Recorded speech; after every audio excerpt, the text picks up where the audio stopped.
ఇప్పుడు మొట్టమొదట పాండవుల 5గురిలో దుర్యోధనుడికి భయం అన్నది ఎవరి వలన ప్రారంభమైందో తెలుసా అండి? భీముని చేత ప్రారంభం. కాబట్టి ఇప్పుడు ప్రస్తుతానికి దుర్యోధనుడి దృష్టి అంతా ఎవరి మీదంటే భీమసేనుడి మీదే. ఎందుకని? నన్నయ్య గారు చెప్పకుండా చెప్పారు. ఆయన శరీర బలం ఎటువంటిది అంటే తల్లి ఒళ్ళోంచి దారి కింద పడిపోతే ఆ కింద ఉన్నటువంటి శిల ముక్కలై పిండైపోయింది. అంతటి బలమైన బలం. అది దాస్తే దాగేది కాదు బలం అన్నది. అసలు దాగదు. శైశవ క్రీడల యందు పిల్లలు ఆడుకునేటప్పుడు ఆ బలం తెలిసిపోతుంది. అయ్యి బాబాయ్ వీడు కబడ్డీ ఆడేటప్పుడు వీడి పక్కన ఒక్కళ్ళు ఉంటే మా పక్కన 50 మంది ఉండాలంటారు. ఎందుకని అంటే తెలిసిపోతుంది శరీర బలం. ఆ శరీర బలానికి భయపడ్డం మొదలుపెట్టాడు దుర్యోధనుడు. కానీ ఈ బలము పెంపొందేది దేని వలన అంటే ఈశ్వరానుగ్రహము వలన.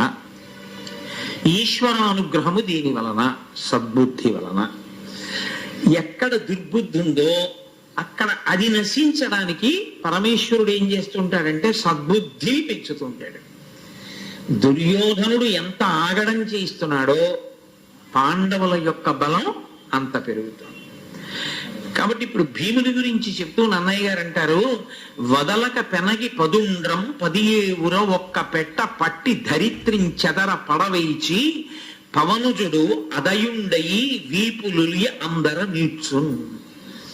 ఆ పిల్లలు ఆట ఆడుకునేటప్పుడు భీముడు ఒక 10 మందినో 15 మందినో నేల మీద పారేసి దొరికితే 10 మందిని లేకపోతే 15 మందిని ఎంత వేగంగా నేల మీద ఈడ్చేసేవాడంటే ఆ ఈడ్చినటువంటి ఈడ్పుకి వీళ్ళ పైన వేసుకున్నటువంటి అంగీలు ఎగిరిపోయి ఆ వీపులకు ఉన్నటువంటి చర్మం అంతా నేలకి రాపాడిపోయేది.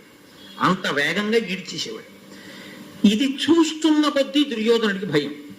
ఇంతటి బలశాలి భీముడు. కాబట్టి ఆయన ముందు దృష్టి ఎక్కడికి వెళ్ళింది? భీముడిని చంపేయాలి. ఎందుకని? ఇంకా అర్జునుడికి ద్రోణాచార్యుల వారు రాలేదుగా. ద్రోణాచార్యుల వారు కూడా వచ్చేసారనుకోండి, అక్కడి నుంచి ప్రారంభం. అయితే ఒకటి మీరు జ్ఞాపకం పెట్టుకోవాలి, ఎప్పుడూ అందరి యందు ఒకటి దృష్టి ఉండడం కన్నా ఒక్కొక్కడి మీద ఒక్కొక్కడు. ఇలా పెరిగిన వాళ్ళందరూ ఏమవుతారో తెలుసా అండి? తమకి తెలియకుండానే 2 భాగాల కింద విడిపోతారు. నాకెవరి మీద కోపం ఉందో అంటే నేను ఉదాహరణకి చెప్తున్నాను అంతే. అది మంచి పద్ధతి కాదు అసలు. నాకు ఒకరి మీద కోపం ఉంది, ఆయన మీద కోపం ఉన్నవాడు కూడా నా పక్కన చేరుతాడు. ఆయన అంటే ఇష్టపడేవాడు అటు చేరుతాడు. ఎందుకది? అంటే విభాగం అయిపోవడానికి అది ప్రారంభ దశ. కాబట్టి ఇప్పుడు భీముడి మీద ఆయన యొక్క దృష్టి అంతా నిలబడింది. ఆ భీముడు కూడి జలక్రీడలాడుచో కడగి ఆ ధృతరాష్ట్ర తనయుల అతుల శక్తి లెక్కించి 10 భుజమున ఎక్కించుకొని వారి యుక్కడంగా క్రంసర నీరిలో ముంచుచు నెత్తుచు గారించి తీరంబు చెరబెట్టు కోరి ఫలార్థులై వారల ఎక్కిన మ్రాకుల మొదలల వీకబట్టి వడి కదల్చు పండ్లు తడబడు వారలతోన ధరణి మీద దొరుగుచుండ ఇట్టి పాట గాట్పు పట్టిచే దుశ్శాసనాదులెల్లా బాధితాత్ములైరి. భీమసేనుడు 2 లెక్క పెట్టుకుని ఈ భుజం మీద 10 మంది కూర్చోండనేవాడు, ఈ భుజం మీద 10 మందిని, ఈ భుజం మీద ఒక 10 మందిని. ఆయన బలం అటువంటిది. కాబట్టి ఇప్పుడు ఈ 10 మందిని ఈ 10 మందిని ఎక్కించుకున్నప్పుడు పిల్లలకుండే లక్షణం ఏమిటో తెలుసా అండి? వాడు వీడితో స్నేహంగా ఉంటే తలవాడు వీడితో స్నేహంగా ఉంటాడు. వాడు వీడి పట్ల అమర్యాదగా ఉన్నాడు, స్నేహభావంలో లేడంటే పిల్లలకి వెంటనే బయట పడిపోతారు వాళ్ళు. కాబట్టి ఈ 10 మందిని పట్టుకెళ్ళి అక్కడ ఉండేటటువంటి నదీ జలాలలో వీళ్ళ అందరి మెడలు పట్టి నీట ముంచేసేవాడు. వీళ్ళు ఊపిరార కొట్టుకుంటుంటే అప్పుడు పైకి ఎత్తుతూ ఉండేవాడు. వీళ్ళందరూ పళ్ళు కాయలు కోసుకుందామని 100 చెట్టు ఎక్కిన తర్వాత ఆ చెట్టు మొదలు పట్టుకుని ఊపేవాడు. ఊపితే కాయలు పళ్ళు 100 కింద పడిపోయేవాడు. ఇది చాలా కంటకప్రాయంగా ఉండేది దుర్యోధనుడికి. ఇంత బలమా? ఈయన ఎంత ఏడుస్తున్నాడో ఆయన బలమంతా పెరుగుతుంది. ఎందుచేత? ఆయనది దైవీ శక్తి. అది వచ్చిందే లోకంలోకి వీళ్ళని మట్టు పెట్టడానికి, భూభారమైన వాళ్ళని మట్టు పెట్టడానికి. దాని ఎందు పగ సహజంగా ఉంటుంది. అది వివర్ధమానం అవుతోంది. దానికి ఉన్నటువంటి శక్తి అటువంటిది. పైగా దానికి ఉండే ఈశ్వరానుగ్రహం అటువంటిది, వాళ్ళ సద్బుద్ధి అటువంటిది, వాళ్ళ మనసు అటువంటిది. కాబట్టి పాండవుల యొక్క బలం పెరుగుతోంది. దుర్యోధనుడు అనుకున్నాడు, రూపాంశువధ చేసి మధ్యము మదోద్ధతుం చంపి నిస్సపత్నముగా ధర్మనందను నశక్కు బంధించి ఏన పాండవముగా సముద్ర వలయాఖిల క్షోణిమత్ కృపాను పటు శక్తి అత్యధిక కీర్తినై ఎలెదన్. ఆయన అనుకున్నాడు రూపాంశువధ చేసి, ఇక్కడ అసూయ క్రూరత్వాన్ని పొందేది. ఈ భీముడితో ఎదురొడ్డి పోరాడి యుద్ధం చేసి చంపలేం. ధర్మరాజుకి బలం లేకుండా చెయ్యాలి. ధర్మరాజు జోలికి వెడితే భీముడు ఒప్పుకోడు. అంటే మీకు ఏమర్థం అవుతున్నట్లు లెక్క? తిన్నగా భీముడిని చంపేయక్కర్లేదు. భీముడు దుర్యోధనుడు ఓ రోజే పుట్టారు. అడ్డెవరు? ధర్మరాజు, తనకన్నా ముందు పుట్టాడు. కాబట్టి ఇప్పుడు ధర్మరాజుని తీసేస్తే చాలు, రాజ్యం తనకు వస్తుంది. కాబట్టి ఇప్పుడు ధర్మరాజు చనిపోవాలంటే భీముడిని చంపేయాలి. ఎందుకని? అంటే ఒక విషయం స్పష్టంగా చెప్పకుండానే అర్థమైపోతుంది. ధర్మరాజుకి భీముడికి కానీ, ధర్మరాజుకి మిగిలిన 4 పాండవులకు కానీ వైరం పెట్టడం సాధ్యం కాలేదు. ఇందులో ధర్మరాజుకి భీమార్జునులకి వైరం పెట్టడం కుదరకపోవచ్చు. కానీ ధర్మరాజుకి భీముడికి అర్జునుడికి నకులుడికి సహదేవుడికి వైరం పెట్టలేకపోతే అది కుంతీదేవి గొప్ప. మీరు ఆలోచించండి జాగ్రత్తగా, నేను అన్న మాటని. వాళ్ళు సమతి పిల్లలు, ఒక తల్లి పిల్లలు కావు. ఒక తల్లి పిల్లలైతే ఒక తల్లి పిల్లలు కాబట్టి ధర్మరాజుకి భీమార్జునుడికి గొడవ లేకపోవచ్చు, పెట్టలేకపోవచ్చు. కానీ కుంతీదేవి ప్రేమతో చూడడంలో ఏ పాటి తేడా కనపడినా నకులు సహదేవుల్ని తమ వైపుకు లాక్కోవడం తేలిక. అంటే కుంతీదేవి అంత ప్రేమగా పెంచింది. ధర్మరాజు అంత సొంత తమ్ముళ్ళలాగే చూశాడు.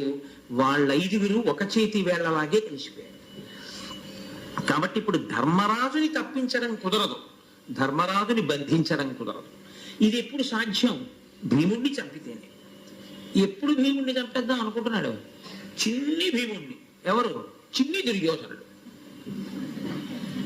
అంటే చిన్నవాడిగా ఉన్నప్పుడే ఎన్ని కుయుక్తులున్నాయో చూడండి. తన బిడ్డలు కాని బిడ్డలతో తన బిడ్డలు అంత సఖ్యంగా ఉండేటట్టు ఒక తల్లి చేయగలిగింది. తన 9 కొడుకులు తన తోడికోడలు బిడ్డలతో అరమరిక లేకుండా ఉండగలిగేటట్టు ఇంకొక తల్లి చెయ్యలేకపోయింది. కాబట్టి ఇప్పుడు దుర్యోధనుడి పగ భీముడి మీదకి తిరిగింది. ఈ భీముణ్ణి ఉపాంశువధ చేసి నేను తిన్నగా ఎదురు వెళ్ళి చంపలేను, కాబట్టి రహస్యంగా చంపేయాలి.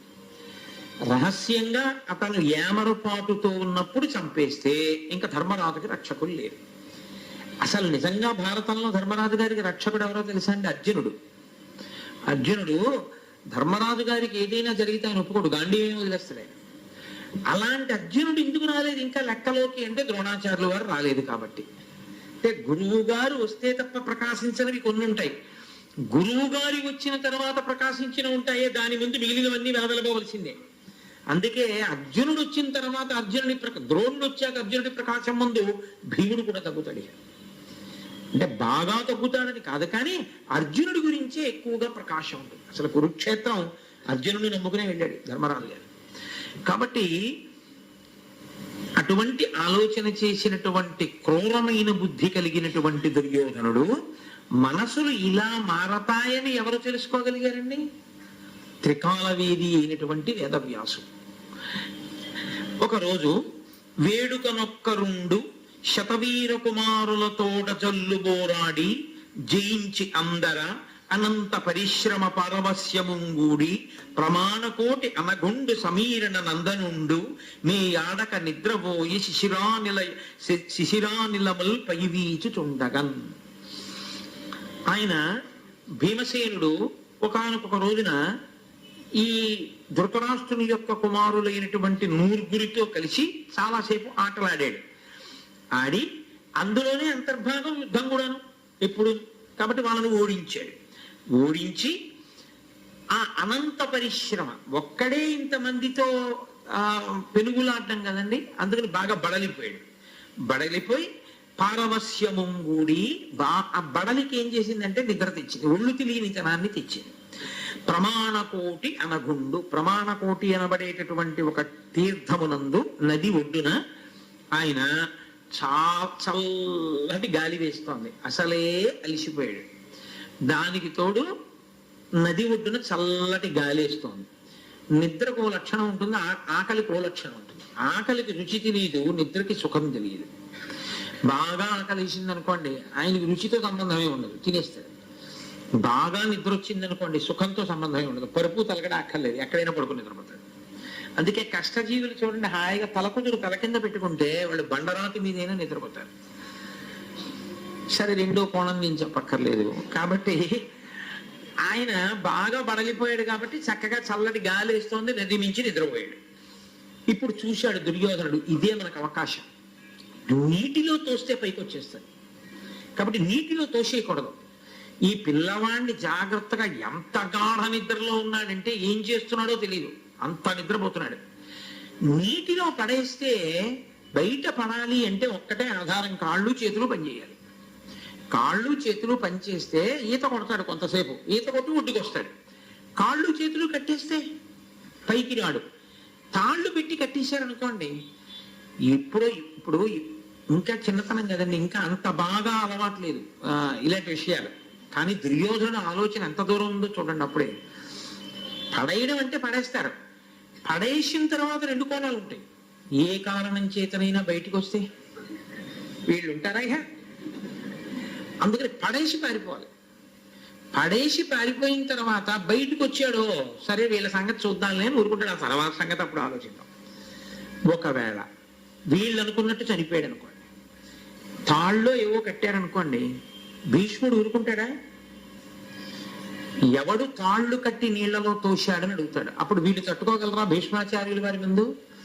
అందుకని ఆయనే చనిపోయినట్టు ఉండాలి. ఆయనే చనిపోయినట్టు ఉండాలంటే ఏం చేయాలంటే, తెలియక ఈత కొట్టుకుంటూ ఏడుక్కో వెళ్ళిపోతే పెద్ద పెద్ద లతలు తీగలు చుట్టేసుకున్నట్టుగా ఉండాలంటే చాలా గట్టిగా ఉండేటటువంటి తీగలతో కాళ్ళు చేతులు కట్టేయాలి, కట్టి తోసేయాలి. అప్పుడు శవం దొరికిన తీగలు కదా చుట్టుకుని ఉన్నాయి. ఎక్కడ పోయి ఈతకెళ్ళాడు, కాళ్ళకి తీగలు, చేతులకి తీగలు చుట్టుకుపోయాయి, ఈదలేకపోయాడు, అక్కడే చచ్చిపోయాడు. కాబట్టి అలా అనుకుంటారు, ఆ తీగలు చూసి ఇతన్ని అడగరు. కాబట్టి సాక్ష్యం లేని హత్య చేయడంలో పునాదులు వేసుకున్నవాడు చిన్నతనంలో దుర్యోధనుడు. అంటే ఎంత క్రూరమైన ఆలోచనలు ఎంత దూరం వరకు వెళ్ళాయో చూడండి. అని ఆ పవనుడు అతి ఘన లతికా పాశావళులు అంట గట్టించి మహాకోపమున గంగమడుగును త్రోపించే సుయోధనుండు దురితకరుండై, తప్పుడు పనులు చేసేటటువంటి వాడై ఘన లతికాపాశావళుల అంట గట్టించి, ఆవళుల అంటే వరుసలు, దీప ఆవళి అని కదా అంటాం. బోలెడన్ని తీగలు తెప్పించి, ఏదో ఒకటో రెండో తీగలు కాదు, శోద్భరంగా రెండు చేతులు రెండు కాళ్ళు ఆ తీగల యొక్క వరుసల చేత గట్టిగా కట్టేశాడు. కట్టేసి ఆ పిల్లవాడిని ఎత్తి తీసుకెళ్లి ఆ నదిలో పారేసి అమ్మయ్యా ఇక కాళ్ళు చేతులు కట్టేశాం, ఇంకేం వస్తాడు బయటికి? చచ్చూరుకుంటాడు, లోపలికి వెళ్ళిపోతాడు. అసలు చేతులు కాళ్ళు ఉంటే కదండి కొట్టుకోవడానికి లేవు, ఇంకా పైకి వచ్చేది ఏముంది? మూట వెళ్ళిపోయినట్టు వెళ్ళిపోతాడు అని ధైర్యంగా ఇంటికి వెళ్ళిపోతే ఇక్కడ నన్నయ్య గారు ఒక ఆశ్చర్యకరమైనటువంటి ప్రయోగం చేశారు, అద్భుత ప్రయోగం. ఆయన అన్నారు, కర్మబంధనముల గ్రక్కున బాయుడు పుణ్యగతికి నగయు పురుషునట్లు బంధనములెల్ల బాయుడు భీముండు నీరిలోన నుండి నగయుదించే. పుణ్యాత్ముడైనటువంటి వాడు ప్రాణోత్క్రమణం అయ్యేటప్పుడు కర్మబంధాలన్నీ తెంచుకుని ఊర్ధ్వలోకాలకు ఎగిరిపోయినట్టు, నీటిలో పడగానే తెలివచ్చిన భీముడు ఒక్కసారి ఇలా అనేటప్పటికీ ఇన్ని తీగలు తెగిపోయి అమాంతం ఒక్కసారి ఈత కొట్టుకుని ఆయన బయటకు వచ్చాడు. ఇంత ఆలోచన చేసిన వాడు భీమబలం ముందు నిలబడలేకపోయాడు. అంటే ఏమండి, ఇంకొక రకంగా ఆపద రాకూడదా? రాదు. గభాలన పడగానే కంగారు పడిపోయి అదేంటి కాళ్ళు చేతులు ఆడటం లేదని తనకి తీగలు కట్టున్నాయని తెలుసుకునే లోపల గభాలను ఇంకో మొసలొచ్చి పట్టుకోకూడదా? పట్టుకుంటుంది. ఎప్పుడు ఆయన మనసు కూడా పాపభూయిష్టం అయి ఉంటే ఆపదలు వస్తాయి. వచ్చిన ఆపద కూడా ఎందుకు కలుగుతుంది? పరమేశ్వరుని యొక్క అనుగ్రహం ఉంటే. పురుషకారమునకు ఈశ్వరానుగ్రహము తోడుస్తే ఎటువంటి ప్రమాదము పక్కకి తప్పుకుంటుంది. పురుషకారమునకు ఈశ్వరానుగ్రహము తోడు కాలేదు. మీరు ప్రయత్నం ఒకటే చేయగలరు, మీరు అనుకున్న ఫలితాన్ని మాత్రం పొందలేరు. కాబట్టి ఆయనకి బుద్ధి అంత బాగా పనిచేసింది అంటే ఆయన ఎందు ఈశ్వరునికి ఉన్న కృప అటువంటిది. ఆయనకి ఈశ్వరుని ఎందు కృపకి కారణం ఆయన పక్షపాతం అని మీరు అనుకోకూడదు. ఇటువంటి దుర్బుద్ధి భీముడు మనస్సులో లేకపోవడం. ఆయన సద్బుద్ధి కలిగిన వాడు, అందుకే అంత నిర్భయంగా పడుకున్నాడు. కాబట్టి అలా పైకి వచ్చాడు. అసూయకున్న లక్షణం ఏమిటో తెలుసా అండి? అవతలవాడు ఎంతగా తన ప్రణాళిక నుండి తప్పించుకుని వృద్ధిలోకి వస్తుంటే అంతగా అసూయ ముసలు కొట్టి పైకి లేస్తుంది. కాబట్టి ఇప్పుడు మరింత కోపం వచ్చి నీటిలోకి తోస్తే కదా పైకి వచ్చాడు. ఈ మాట నిద్రపోయినప్పుడు అసలు ఇక నిద్రలోనే ఉండిపోవాలి, పైకి లేవకూడదు, అలాంటి పని చెయ్యాలి. కాబట్టి పెద్ద పెద్ద బ్రహ్మాండమైన నల్లత్రాచు పాముల్ని బుట్టల్లో పెట్టించి సిద్ధం చేశాడు. దానికి ఒక రథసారథిని సిద్ధం చేశాడు. ఈ పిల్లవాడు పడుకుని ఉన్నప్పుడు మర్మస్థానముల మీద కనిపించమన్నాడు. మర్మస్థానముల ఎందు అంటే ఏవి ఆ విషం ఇలా తగలగానే మృత్యువు వైపుకు వెళ్ళిపోతాడో, లేకపోతే అసలు అవయవమే దెబ్బతినేస్తుందో. ఏ కంటి దగ్గరికో వెళ్ళిపోయింది అనుకోండి, ఆ కన్ను ఎగిరిపోయినట్టు. మెదడు దగ్గరికి వెళ్ళిపోయింది అనుకోండి, ఇంకేమిటి, గుండెల మీద కరిచింది అనుకోండి, ఏ వేలు మీదో కరిస్తే ఆ వేలు కోసి విషం పిండచ్చు. గుండెల మీద కరిస్తే దాన్ని మర్మస్థానం అంటారు. అప్పుడు మీరు కోసి పిండడం ఉండదు, తొందరగా విషం గుండెలకు ఎక్కేస్తుంది. విషం కాలి నుంచి గుండెలకు ఎక్కే లోపల ఆపే ప్రయత్నం చేస్తారు. గుండెల దగ్గరే కరిస్తే, ఒక్క గుండెల దగ్గర కాదు, ఇన్ని నల్లత్రాచుల్ని తీసుకొచ్చి తల చుట్టూ, గుండెల మీద, కంఠం మీద, ముఖ్యమైనటువంటి శరీరంలో ఉన్న మర్మస్థానములన్నింటి మీద కనిపించేస్తే ఇక లేచేది ఏముంటుంది అతను? కాబట్టి గాఢ నిద్రలో ఉండగా ఆ నల్లత్రాచుల్ని తీసుకొచ్చాడు. జనపతి పనుపుగ సారథి ఘన విష కృష్ణోరగముల కరపించే శ్రమంబున నిద్రితిండైన ప్రభంజన సుతు సర్వాంగ మర్మ సంధుల నెల్లన్. దుర్యోధనుడి మాట పనుపున ఒక సారథి ఇప్పుడు ఇక తన వల్ల కావట్లేదని ఇంకోళ్ళని కూడా అందులోకి ప్రవేశపెట్టాడు. ఇప్పుడు ఆ సారథి పని ఏమిటంటే, ఇందులో మళ్ళీ విచిత్రం ఏంటో తెలుసా అండి, తను కనిపించకూడదా? ఏమో నీళ్ళలోంచి లేచినట్టు లేస్తే పోతే సారథి పోతాడు. ఇది ఇంకొక మెట్టు ముందుకెళ్ళాడు. అంటే ఇంకా క్రౌర్యానికి అర్థం లేదు. ఇదే భావి కాలంలో కలిపురుషుని యొక్క లక్షణం అండి. ఈ కలిపురుష లక్షణమే ఈ దుర్యోధనుడే, ఈ రావణుడే సమాజంలో ఇప్పటికీ బ్రతికుంటాడు. బ్రతికున్న కారణం చేతనే అంతంత దూరం అర్థం పర్థం లేని కుట్రలు, కుతంత్రాలు, ఆవేశకావేశాలు, అనర్థాలు, ఇన్నిటికీ కారణం అదే అవుతుంటుంది. కలిపురుషుని యొక్క ఆవేశం. ఎక్కడ ఈశ్వర స్పర్శ ఉందో అక్కడ కలిపురుషుని యొక్క ఆవేశం ఉండే అవకాశం ఉండదు. అందుకే ఎప్పుడు ఈశ్వరుడి పాదములు పట్టుకుని ఉండండి అంటుంటారు. కాబట్టి ఇప్పుడు ఆ సారథి వచ్చి గాఢ నిద్రలో ఉన్నటువంటి ఆ పిల్లవాని యొక్క శరీర మర్మస్థానములన్నింటి యందు కనిపించేది. అవిరళ విషపణిదంస్త్రలు పవనుచు వజ్రమయ తనువు పై తోలును ఓపవ భేదింపగా పాప వ్యవసాయ పనులు పాప వ్యవసాయుల చెయ్యు అర్థవంతములగునే. ఆ నల్లత్రాచుల్ని తీసుకొచ్చి ఒళ్ళంతా కనిపిస్తున్నాను, చచ్చిపోతాడని సారథి అనుకున్నాడు. ఎప్పుడు చచ్చిపోతాడు అవతలవాడు పాము కరిస్తే? దాని యొక్క కోర, ఆ ఘాటు మనిషి శరీరంలో ఉండేటటువంటి రక్తంతో స్పర్శ పొందేటట్టుగా కరవగలిగితే దాని విషపు తిత్తుల్లో ఉన్నటువంటి విషం వెంటనే రక్తంలో కలుస్తుంది, అది ఉనిసినప్పుడు. కానీ ముందు దాని దంస్త్ర తగిలినప్పుడు తెగాలి, తెగి అది రక్తానికి తగలాలి. తగిలితే ఆ రక్తంలోకి విషం ఎక్కుతుంది. అప్పుడు తిత్తిలో ఉన్న విషయాన్ని వదిలిపెడుతుంది ముందు కరిచి. ఇన్ని నల్లత్రాచులు కరిచే, కానీ ఆయన శరీరం ఎటువంటిది? వజ్రం ఎలా ఉంటుందో అలా ఉంటుంది ఆయన శరీరం. అందుకని ఇన్ని నల్లత్రాచులు కరిచినా ఆయన శరీరం మీద కించిత్ కూడా, ఇంత కూడా చర్మం ఇలా పై పొప్పల కూడా లేవలేదు. లేవకపోతే ఇంకా ఇవి కరిచిన విషమంతా ఏమైనట్టు? ఆ పైనే ఉంటుంది. ఇలా అంటే పోతుంది. ఇక రక్తంతో బలవందానికి ఆయనకి మృత్యు ఎక్కడ వస్తుంది? ఆయన శరీరమును ఈశ్వరుడు అలా నిర్మించి రక్షించాడు. కాబట్టి ఇప్పుడు ఆ పాములన్నీ వీడు కనిపిస్తున్నాడు, చచ్చిపోతాడు అనుకోండి. అవన్నీ కరుస్తున్నాయి, ఆయనకి ఎక్కిన విషయం లేదు. కానీ ఇవి బుస్సు బుస్సుమంటూ ఓహో మీనబడి కరుస్తున్నాయి. ఆయనకి ఏమీ ఎక్కడ తెగిన ఘాటు కూడా లేదు, కానీ ఆయనకి తెలివి వచ్చింది. ఆ తెలివి రావడం కూడా ఈశ్వరానుగ్రహం.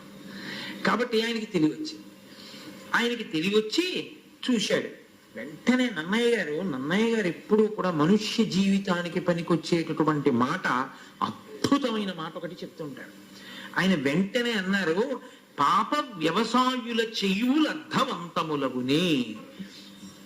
పాపభూయిష్టమైనటువంటి జీవనము కలిగినటువంటి వారి సంకల్పం ఏదున్నదో అది నెరవేరదు. శివ సంకల్పమస్తు అంటుంటాం మనం. ఎవరి సంకల్పము నెరవేరుతాయంటే, ఎవరి సంకల్పములు నిజంగా రూపుదాలుస్తాయంటే వారంత చిత్తశుద్ధి కలిగిన వారై, ఆంతరమునందు కూడా స్వార్థము లేని వారై, త్రికరణ శుద్ధిగా భగవంతుణ్ణి పట్టుకున్న వారై, అంతటి భాగవతోత్తములైతే వారు చేసిన సంకల్పం ఏదో ఆ సంకల్పము నెరవేరుతుంది.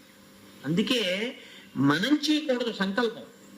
అందుకే పూర్వం వీరికి వీరు తగునా పెళ్లికి పెద్దలను అడిగేవారు. పెద్దలు చూసి, మంచిదయా, మీ అబ్బాయికి ఆ ఇంట్లో అమ్మాయికి బాగుంటుంది, ఆ అమ్మాయిని కోడలుగా తెచ్చుకో. ఇప్పుడు ఎవరిది సంకల్పం? పెద్దలు ఆశిస్తుంది దానికి. పెద్దలు నిశ్చయించినారు గాన వారి సంకల్పం ఉంది కాబట్టి చేస్తున్నాం. వాళ్ళు పిల్లలు పుట్టవలేదని ఏడవలసిన రోజు ఉండదు, పిల్లలు పాడైపోయారని ఏడవలసిన రోజు ఉండదు. తామర తంపరగా వంశం పెరుగుతుంది, అటువంటి విద్వాంసులు జన్మిస్తారు. దానికి సంకల్పం ఒక మహితాత్ముడిదయ్యి ఉండాలి. పాపభూయిష్టమైనటువంటి జీవనం ఉన్నవాడి సంకల్పాలు ఎలా నెరవేరుతాయి? అవి నెరవేరవు. కాబట్టి పాపుల సంకల్పము ఎందుకు నెరవేరుతుంది? దుర్యోధనుడు పాములతో కరిపిద్దామనుకుంటే మాత్రం ఎందుకు చచ్చిపోతాడు దుర్యోధనుడు? ఇప్పుడు కాదు, ఎప్పటికీ జరగదు. ఇప్పుడు ఈ మాట అంటే దుర్యోధనుడు మంచివాడైపోవడం అంటూ జరిగితే భీముణ్ణి కానీ, అర్జునుడిని కానీ, ధర్మరాజుని కానీ, నకులసహదేవులకు కానీ ఇలా చంపే ప్రయత్నం ఉండదు. దుర్యోధనుడు మారనంత కాలం పాండవుల జోలికి వెళ్ళినా చంపలేడు. కాబట్టి కురుక్షేత్రం అయిపోయేటప్పటికి దుర్యోధనుడు ఉండడు, పాండవులు ఉంటారు. ఈ పద్యంలోనే తీర్పు చెప్పేశారు నన్నయ్య గారు. కాబట్టి ఇప్పుడు ఆయన లేచాడు. లేచి ఏమిటై పాములన్నీ ఏమిటి, వీడేమిటి అని ఒకసారి చూశాడు. అవే సామాన్యమైన పాముల, పెద్ద పెద్ద నల్లత్రాసులు చుట్టూ పడున్నాయి. అలగుదలండు భీముడును అంతన మేల్కొని అద్విషోరగంబుల చరణంబులంజమరి మొక్కువ వాతను నెత్తు రొల్కగా తలరగ సారథించరిచే తానపహస్తమునన్ వసుంధరా తలమున త్రెళ్ళె సారథయు తక్షణ మాత్రన ముక్త జీవుడై. ఆయన నిద్రలేచి చూశాడు. చూసేటప్పటికి ఏదో అదే పనిగా కండచీమలు కరిచేస్తుంటే నిద్రలేచిన వాడికి నిద్రాభంగం అయితే కోపంగా ఉంటుంది. ఆ కోపం వచ్చిన వాడు ఏం చేస్తాడు? ఏంట్రా ఇవన్నీ ఇలా కరిచేస్తున్నాయని చెప్పి అరికాలతో ఇలా రాసేసినట్టు కండచీమల్ని ఆయన లేచి తన పాదంతో ఆ కింద ఉన్నటువంటి అన్నిటినీ కాలితో రాసేశాడు పాదంతో. అవన్నీ చచ్చిపోయాడు. చూశాడు సారథిని, వాడు హడిలిపోయి లేచి నిలబడ్డాడు. ఏట్రా ఈ పనులు, పడుకుంటే పాములతో కనిపించిన ఏట్రా? ఎడం చేత్తో ఒక్కటి కొట్టాడు. అంటే కుడి చేత్తో కొడితే ఏమైనా అయిపోతాడేమో, ఎంత నిగ్రహమో చూడండి. ఆయన ఇలా కొట్టేటప్పటికే వాడు ముక్కంట, నోటంట, చెవుల వెంట నెత్తురు గారి వెంటనే కింద పడి చచ్చిపోయాడు. భీముడు కోపాన్ని నిగ్రహించుకుని నిద్రలో లేచి ఎడం చేత్తో ఏం పనులు రావని ఒక్కసారి ఇలా తాతగారు మనవన్న అన్నట్టే వాడు చచ్చిపోయాడు. అరికాలతో నల్లత్రాచులన్నింటినీ ఒకసారి ఇలా రుద్ది చనిపోతారు బారేశారు. ఇలాంటి వాడి జోలికి ఎడదామని దుర్యోధనుడు అనుకుంటాడు. ఇది చూసిన వాడు ఏమైపోవాలండి? ఇప్పటికి 2 సార్లు అయిపోయింది, ఊరుకున్నాడా? ఇంకా ఇంతకన్నా అదే ఆలోచనలో ఉంటాడు. అదే దౌర్భాగ్యం. వాడి దుర్మార్గం ఎంత ఉంటుందో ఈయనకంతా శ్రీరామరక్ష ఉంటుంది. కాబట్టి దీనివల్ల ఏమవుతుందో తెలుసా అండి? పాండవులకు ధైర్యం వస్తుంది, మన తమ్ముడిని పాములు ఏమీ చేయలేవు, మన తమ్ముడిని తీసుకెళ్లి నీళ్ళలో పారేసినా ఏమీ అవడో. ఇవన్నీ వాళ్ళకి సంతోషకారకాలు, ఇవన్నీ ఏడవడానికి కారకాలు. ఒక రోజున మరియును ఒకనాడెవ్వరు నెరుగక యుండంగా కౌరవేంద్రుండు ధర్మం బెరుగక విషమన్నముతో గురుకుని పెట్టించే గాట్పు కొడుకున కలుకను. గాట్పు కొడుకు అంటే, గాట్పు అంటే చూడండి గాలి వేస్తుంది అంటాం కదండి, అన్నయ్య గారి ప్రయోగం. గాట్పు కొడుకున కలకన్. అలకన్ అంటే కోపంతో. ఎల్లైనా పెట్టి చంపేయాలి, ఎలాగో అలా చంపేయాలి. విషం కదు ఎక్కట్లేదు లోపలికి. విషం ఎక్కేయాలంటే ఆయనకి అంత శరీరంలో ఉన్నవాడు కాబట్టి బాగా తింటాడు. కాబట్టి అన్నంలో విషం కలిపేయండి అన్నాడు. అన్నంలో బాగా విషం కలిపేశాడు, కలిపి అక్కడ పెట్టారు. పెడితే పాపం భీముడు వెళ్ళి కూర్చుని ఆచమనం చేసి తిందామని కూర్చున్నాడు. కూర్చునేటప్పటికీ సముడై యూచ్చుడై అన్నము దుష్టంబగుట చెప్పినను కుడిచె విషాన్నము ఆకటి పిలుచను అది అమృతాన్నంబయ్య జీర్ణమై మారుతికి. మీకు అర్థమైపోయింది, ఇక చెప్పక్కర్లేదు అసలు. సముడై యుయుత్సుడై అన్నము దుష్టంబగుట చెప్పినను. మీతో నేను మనవి చేశానే ఒక 2 రోజుల క్రితం. ఎప్పుడో ధృతరాష్ట్ర మహారాజు గారికి వైశ్యకన్య ఎందు జన్మించినటువంటి వాడు యుయుత్సుడు. ఆయన సముడై, ఆయనకి ఇలాంటి అధర్మ పనులు నచ్చవు. కౌరవులకి ఆయన ధృతరాష్ట్రుని యొక్క కొడుకులకి తమ్ముడే అయినా ఆయన ఇష్టపడ్డాం. అందుకని ఆయన గబగబా వెళ్ళి చెప్పేశాడు భీముడికి, భీమా తినకు, అందులో దుర్యోధనుడు విషం కల్పించాడు, చచ్చిపోతావు తింటే. ఆయన అన్నాడు, విషం మాట దేవుడు, ఆకలేసేస్తాడు. ఆయన కుళ్ళిపోయిందిరా పండు తినకురా అంటే కొంతమంది చూడండి, ఏం కుళ్ళో ఉండండి బాబు ముందని చెప్పి ఇటో ముక్క తింపి వీధి నోట్లో పడుచుకుంటాడు. అలా అదేంటే అలా తినేసామంటే కుళ్ళున్నది గిల్లేశాను కదండి అంటే అదోషం. ఆయన అలా తినగలడు, దానికి నమస్కారం. ఆయన పోలేని పాపం ఆయన తిన్నాడు, మనం ఎందుకు దాన్ని దోషం పడ్డా, ఇంకో దుర్యోధన జన్మ ఎందుకు వచ్చిన గొడవ, ఆయనకి జీర్ణమగు కాక అనుకోవడమే. కాబట్టి ఇప్పుడు తినకు అన్న భీముడు అన్నాడు, నాకు ఆకలిస్తోంది, విషమో ఇంకోటో. విషం అయితే మాత్రం కడుపు నిండిపోతుంది, జీర్ణం అయిపోతుంది, నా గొడవ నాది, నీకెందుకు నీ తినేస్తానన్నాడు అని శుభ్రంగా తినేశాడు. తినేసి పడుకున్నాడు. అది అమృతం అయింది. అమృతం అంటే ఏమిటో తెలుసా అండి, శక్తిగా మారిపోయింది. ఎందుకని? ఈశ్వరానుగ్రహం ఉన్నవాడు ఆయన జఠరాగ్ని ఎటువంటిది అంటే విషాన్ని జీర్ణం చేసేసుకుంటుంది తప్ప అది జీర్ణం అవ్వకపోవడం అన్నది ఆయనకేం లేదు. ఇప్పుడు దుర్యోధనుడికి ఇంకెంత బెంగగా ఉంటుంది. అమ్మ నాయనో, ఈ నీళ్లలో చూశాను పైకి వచ్చేసాడు, పాములతో కనిపించాను చచ్చిపోలేదు, పైగా అరికాలతో రాసేశాడు, విషాన్నం పెట్టేశాను తినేశాడు శుభ్రంగా హాయిగా తిరుగుతున్నాడు, పైగా ఇంకా ఎక్కువ బలంగా ఉన్నాడు. కాబట్టి ఇప్పుడు దుర్యోధనుడు మరింత బాధపడడం మొదలుపెట్టాడు. కాబట్టి భీముని యొక్క బలం దినదిన ప్రవర్ధమానం అవుతోంది. ఆయన రోజు రోజుకి బలవంతుడు అవుతున్నాడు. ఇన్ని జరుగుతున్నాయంటే మరి రోజు గడుస్తున్నాడు కదండి, రోజు గడుస్తున్న కొద్దీ పెద్దవాడు అవుతున్న కొద్దీ బలవంతుడు అవుతున్నాడు. ధర్మరాజు గారిని కన్నెత్తి చూడడానికి కూడా కుదరట్లేదు. అసలు విచిత్రం ఏంటంటే అక్కడ ధర్మరాజు గారు ఉండబట్టి భీముడికి బలం. ఇది పాండురాజు గారి యొక్క దృష్టి. ముందు ధర్మం ఉంటే వెనక అన్ని రక్షింపబడతాయి. అందుకని ముందు ధర్మాన్ని పెట్టాడు, ఆ ధర్మం మాట వింటాడు. అందుకే భీముడికి ఉపద్రవం. అందరికన్నా ముందు పుట్టినవాడు ఆయన, పుట్టినవాడు ఏమిటి, ఉన్నవాడు ఆయన. అన్ని వెళ్ళిపోయిన తర్వాత అన్ని తనలోకి తీసుకుని ఉండిపోయేవాడు ఆయన. ఇంకా ఆయనకి వయస్సు ఏమిటి? పైకి బాహ్యంలో శంకరుడు తన నింద తాను